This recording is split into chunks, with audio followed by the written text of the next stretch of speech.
Não desanime! Vamos juntos nesses 20 minutinhos de aula do meu, do seu, do nosso Carecas de Saber.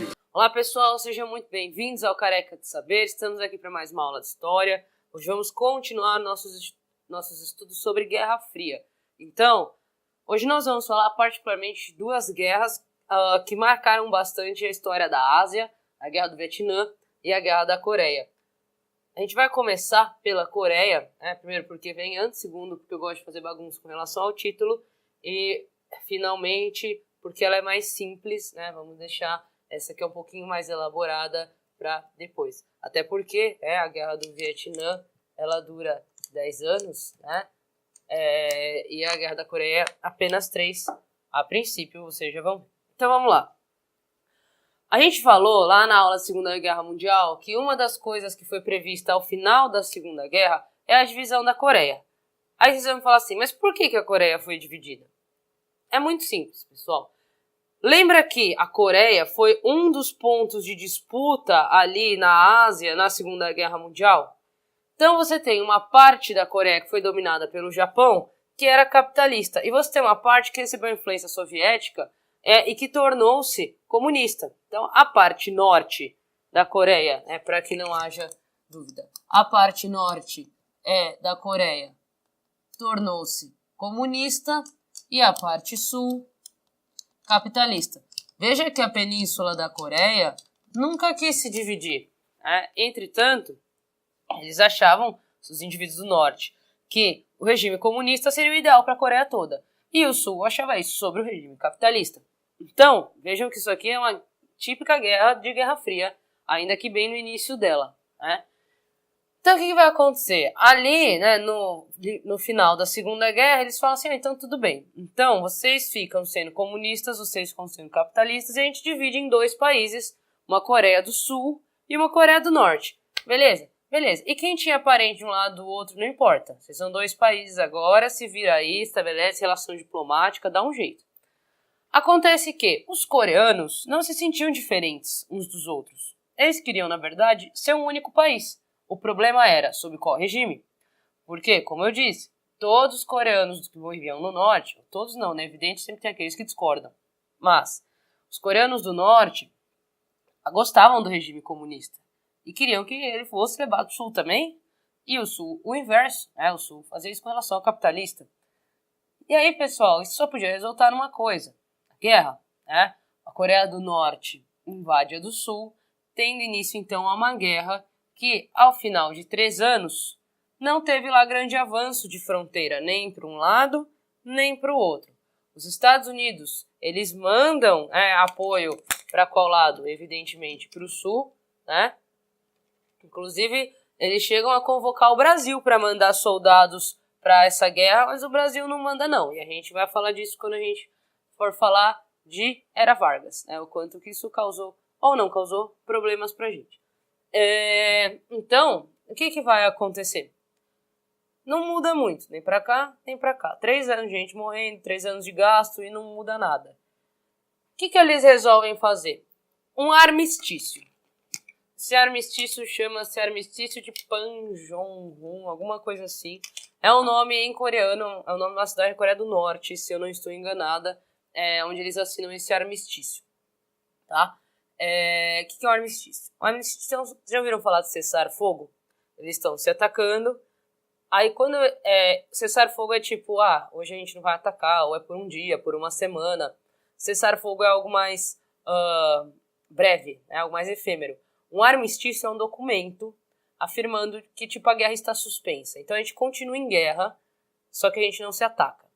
Mas o que é continuar em guerra? Vocês já devem ter ouvido falar que, diplomaticamente, os países podem ter relações diplomáticas, podem ter não ter relações diplomáticas, podem ter embaixada, pode não ter embaixada. A relação entre os países elas têm vários níveis de interação e de rompimento. O nível mais drástico de rompimento é o estado de guerra.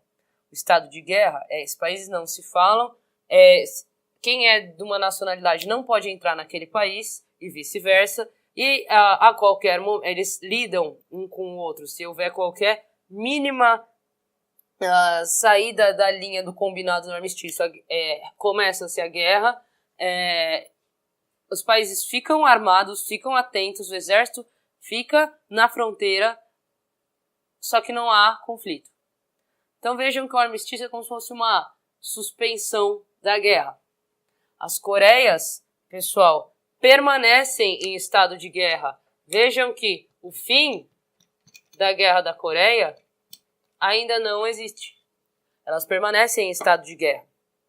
Já houve momentos desses mais de 50 anos que já se passaram, mais de 60 anos que já se passaram desde o final desta guerra,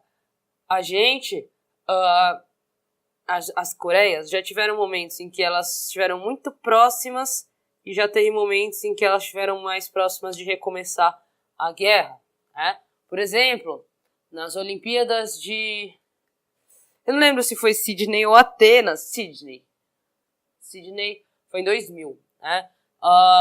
As duas Coreias, elas desfilaram juntas, as delegações. Então elas tinham uma bandeira branca que tinha desenhada a Península da Coreia e elas desfilaram juntas com uma única nação, né? Foi um momento de maior proximidade pública entre as duas Coreias. Ao mesmo tempo, quando o ditador da Coreia do Norte morreu, isso foi, mas se eu não me engano, 2012, 2013, o filho dele, que era considerado muito jovem para assumir, ele tinha, sei lá, seus 30 anos, 40 talvez, mas acho que 30, assumiu o poder. E aí ele quis chegar chegando, já falou que ia atacar os Estados Unidos se os Estados Unidos falassem alguma coisa do programa nuclear deles, que ia ter míssil direcionado para Washington, que ia atacar a Coreia do Sul. O cara quis chegar chegando, entendeu? Então, aquele ano, o mundo viveu dias de muita tensão para restaurar essa guerra, inclusive com participação dos Estados Unidos. Então, vejam que só se a gente pensar do início dos anos 2000 para cá, a gente já teve esses momentos de muita aproximação, muito afastamento. Dessa maneira, as Coreias continuam em guerra até hoje, só que elas não se atacam. Elas estabeleceram um negócio chamado zona... A caneta não quer escrever. Pegar. Escrever de verde, cor mais linda. Zona desmilitarizada. Ou seja, é uma zona que não pode ter armas nem militares. Essa zona tem 4 quilômetros e fica na fronteira entre as Coreias. Então, a Coreia tá aqui, a Coreia tá aqui. Aqui começa uma que acaba a outra. Aqui é uma espécie de zona neutra em que não pode haver 2 km dessa fronteira, 2 km dessa fronteira, em que não pode haver arma, não pode haver exército, não pode haver nada. E aí você tem cercas, cachorros, armas, tudo aqui depois desse intervalo. Para que impeça uma de sequer tentar atacar a outra. E quem tem família do outro lado? Tinha. E se a pessoa quiser, é comunista e quer ir pro lado capitalista? Vai ficar querendo. E se a pessoa quer ir do lado capitalista comunista? Também vai ficar querendo. Então, é extremamente violento isso, principalmente para estas gerações que viveram esse processo de separação e de não poder mais fazer essa reaproximação. E essa questão aí das Coreias permanece até hoje, cada vez mais caminha para uma consolidação de a Coreia do Norte separada da do Sul, e para que essa guerra caminhe para um fim, para o final dessas tensões, mas isso depende ainda de muita coisa que a gente vai passar. Então vamos lá. Resolvida a Guerra da Coreia, vamos falar de Guerra do Vietnã. A Guerra do Vietnã, vocês talvez já tenham ouvido falar, tem vários filmes sobre, até o Rambo, né? O Rambo é sobre a Guerra do Vietnã. Sei lá, você tem o Bom Dia Vietnã, o Apocalipse Now, o Platoon, que são alguns dos filmes sobre a Guerra do Vietnã. Então, a gente já falou, lá na aula de Segunda Guerra Mundial, que a Indochina é uma região, uma colônia francesa, que compreende atualmente os países Vietnã, Laos e Camboja. A Indochina foi a princípio dominada por franceses e depois por japoneses. Ambos foram expulsos por uma guerra de guerrilha. Falamos o que é guerrilha, né, na primeira aula sobre Guerra Fria. E essa guerrilha foi liderada por um cara chamado Ho Chi Minh. O Ho Chi Minh é, então, um líder desta guerrilha que buscava libertar a Indochina desses invasores estrangeiros. E o Ho Chi Minh, por acaso, ele era, vocês nunca vão adivinhar, comunista. Só que assim, pessoal, o Ho Chi Minh, ele fez aquilo que a gente tem de mais evidente no que é uma guerrilha, né? Ele conhecia trilhas nas matas, tinha até uma trilha enorme que ficou conhecida como Trilha Ho Chi Minh. Ele usava armadilhas da floresta, ele usava mesmo o ambiente para expulsar esses invasores, né? E aí, então, o Vietnã, a porção norte dele já era toda do Ho Chi Minh. Só que havia uma porção no sul que estava sob influência dos Estados Unidos e que desejava permanecer capitalista. Só que desejava não, né? Que permanecia até aquele momento capitalista.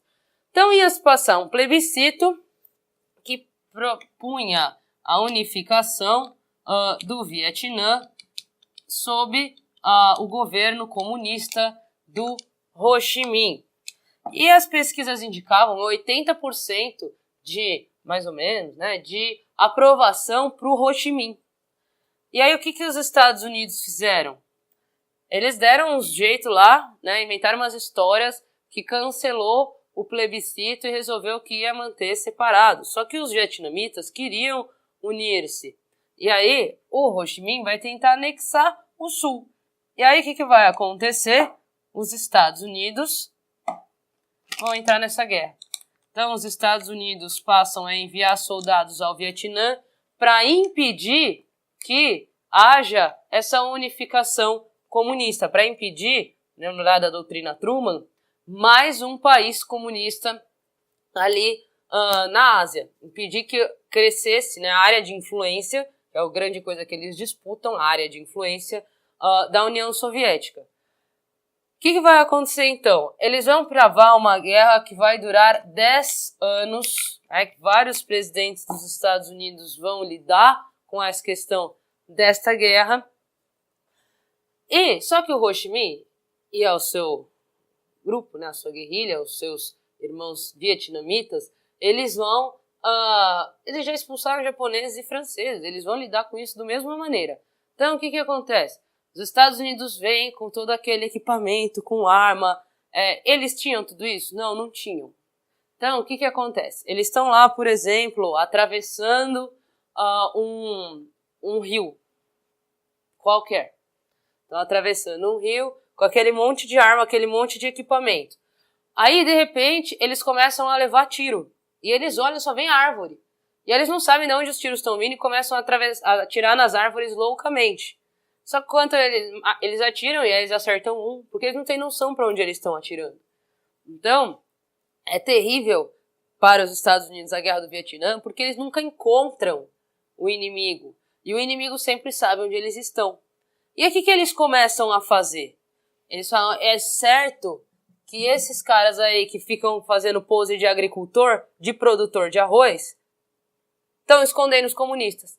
E aí eles começam a invadir as vilas, invadir as aldeias, espancar as pessoas, estuprar as mulheres, torturar as pessoas, assassinar as crianças. Tudo para quê? Para que esses indivíduos confessassem e dissessem onde estavam os chamados Vietcongs. Inclusive, pessoal, o termo, né, Vietcong, vocês já devem ter ouvido talvez, o Vietcong é um modo pejorativo dos estadunidenses falarem sobre os vietnamistas comunistas. É claro que esse Kong aqui tem uma alusão a macaco e a toda uma inferioridade. Então, não é só vietnamita comunista, é mesmo um modo pejorativo de se referir a eles, né, que são vietnamitas, não vietcongs, né, como os estadunidenses chamavam, mas o termo acabou pegando.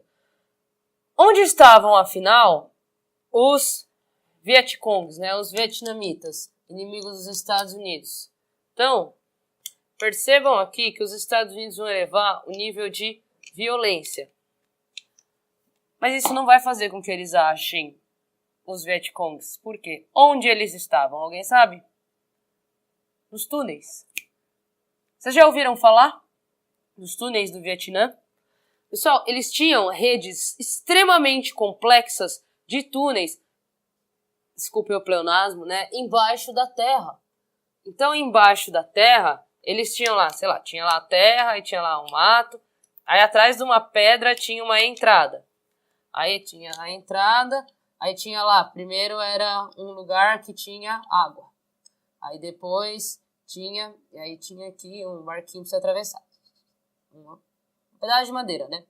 Aí depois tinha aqui a cozinha, que tinha aqui um exaustor num lugar discreto. Aí tinha aqui umas redes para eles dormirem. No andar de baixo tinha uma enfermaria. Outro tinha um lugar para dormir. Outro tinha um depósito de arma, depósito de comida. Então era toda uma rede extremamente complexa debaixo da terra. E eles ficavam ali muito tempo embaixo da terra. E quando eles viam a oportunidade de um ataque surpresa, eles atacavam. Então vejam, sei que o Tião vai pôr para vocês várias fotos dos túneis do Vietnã.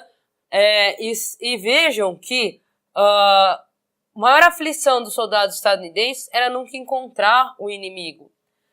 E aí, pessoal, isso associado a essa violência, isso começa a ser mostrado para a imprensa dos Estados Unidos. A foto mais famosa da Guerra do Vietnã, aliás, antes de falar da foto, desculpa, a violência vai se elevar. Então eles vão pensar o quê? Se os caras estão nas árvores, a gente tem que pôr as árvores abaixo. Então como é que a gente vai fazer isso? Eles passam a usar um negócio chamado agente desfolhante. O agente desfolhante é um negócio que eles jogavam dos aviões que derrubava as folhas das árvores. Eles passam a usar também um negócio chamado agente laranja. O agente laranja envenena o solo. Eu falei que os vietnamitas eram o que mesmo? Produtores de arroz? Ah, tá, eles viviam então da agricultura. Ah, e o agente laranja envenena o solo. Muito bem, parabéns. Nossa, deve ter sido ótimo. E a gente tem também as bombas napalm. As bombas napalm são bombas que eles jogam e que aquilo é uma espécie de um pó, digamos assim, que tudo que ele toca, ele incinera, ele queima. E aí sim, a foto mais famosa da Guerra do Vietnã é de uma menina que está fugindo nua de uma aldeia sobre a qual foi lançada a bomba napalm.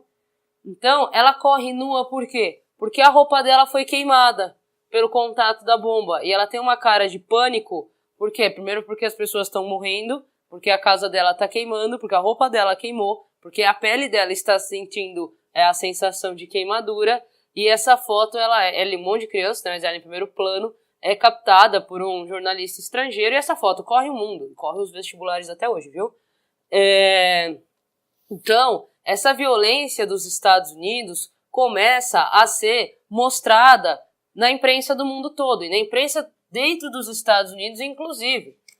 Outro fator aqui que vai acabar com a imagem dos Estados Unidos na Guerra do Vietnã é o uso de entorpecentes pelos soldados. Por quê? Porque se o cara é treinado pra matar e nunca acha quem matar, ele começa a não ver sentido na guerra, não ver sentido na vida. E aí eles começam a ingerir álcool, começam a ingerir uma série de drogas. E no Vietnã, uma das coisas que eles usam é papoula. A papoula é da mesma... a mesma planta que traz a papoula também produz o ópio.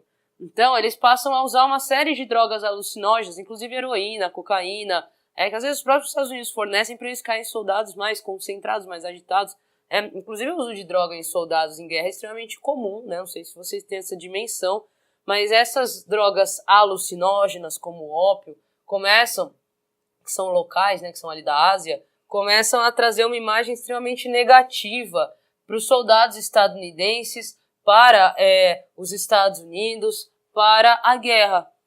E aí os Estados Unidos acabam tendo de aceitar que eles perderam e se retirar. Há uma série de protestos dentro dos Estados Unidos. E lembrar que os Estados Unidos, nesse momento, está vivendo uma série de movimentos pacifistas, dentre os quais eu destaco o movimento hippie.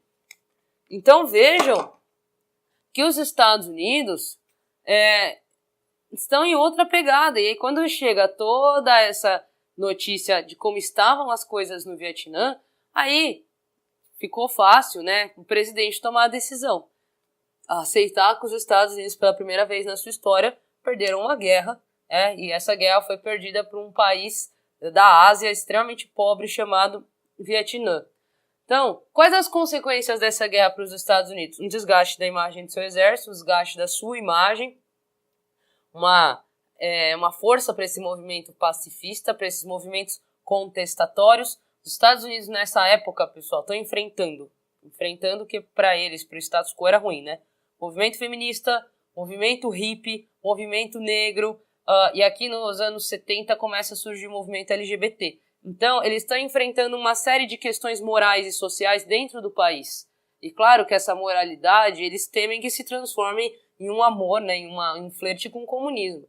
Então, a situação interna do país está muito tensa e essa guerra ela vem coroar esse momento. Quais as consequências para o Vietnã? Para vocês terem uma ideia de como ficou a situação do Vietnã, com o uso de tudo isso aqui envenenando o solo, o Vietnã, as pessoas usavam tudo que os soldados deixaram para trás, tipo o capacete, como tigela. Eles não tinham nada. Ainda mais tornando-se um país comunista, né, os países capitalistas deixavam de comercializar com eles. Então, eles vão passar por um momento de extrema miséria, extrema pobreza, que estão agora começando a se levantar, né, nos últimos anos aí. O Vietnã tem despontado como um grande ponto turístico para quem faz lá, sei lá, Índia, Tailândia, tem ido ao Vietnã, Laos e Camboja também. Então, pessoal, o que tínhamos para falar sobre Coreia e Vietnã está aqui. Na próxima aula, nós falaremos de Europa, África e também de União Soviética. Nos vemos, então, na próxima aula. Gostou? Curte aí, se inscreve no canal. Nos vemos na próxima aula.